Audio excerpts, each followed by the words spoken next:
deegaanka kulbiyo oo hoostaga degmada Badhaadhe ee gobolka Jubbada Hoose ayaa xilligan wajahaya mid kamid ah abaarihii ugu darnaa ee soo mara gobolka taasi oo saameyn baan ku yeelatay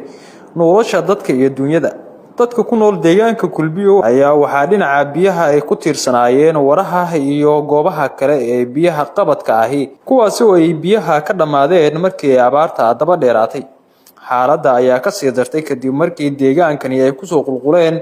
kumanaan xoolo dhaqato ah oo ka soo kala hayaamay deegaano fogfog kuwaas oo markii hore u soo raadsaday kulbiyo biyo iyo daaq. meelaha ay dadkani ka soo hayaameen waxaa kamid ah deegaano ka tirsan gobolka Jubbada Hoose sida Doobley, Taabto, Qoqaani,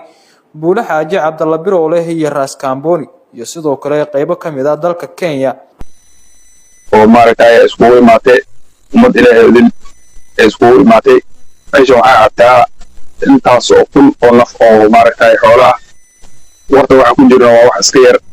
wax deeqi karo ama maaragtay anfici karo maaha waxaa loo dhigaa cagadhig baa loo dhigaa warta waxay iska noqotay deeqo cagadhig baa loo dhigaa xoolaha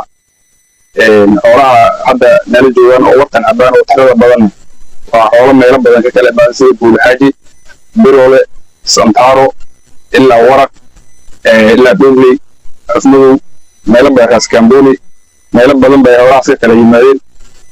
deegaanka si joogi iyo wixii imaadeen markii isku daro waa culeysay oo uu xamili karin biyaha hadda waqti aan joogno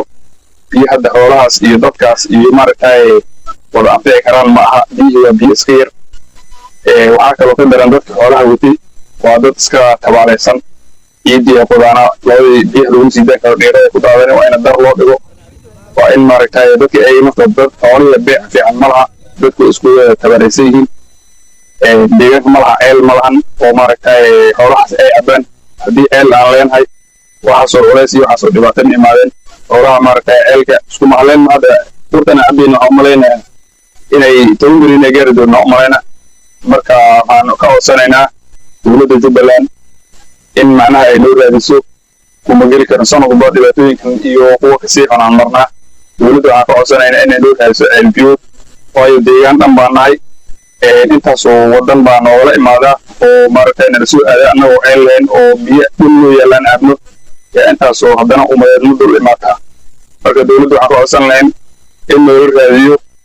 ceel oo deegaanka ceel buu u baahan yahay deegaanka ceel ma lahan dhibaatooyinkiisa iyo baahidiisa hadda dhibaatooyinka ugu weyn ma haysato waa biyo la-aan biyaha dhulka yaalaan oo maaragtay gawaabsiga iyo dadkii iyo arigii loodii iyo odila isla cabaana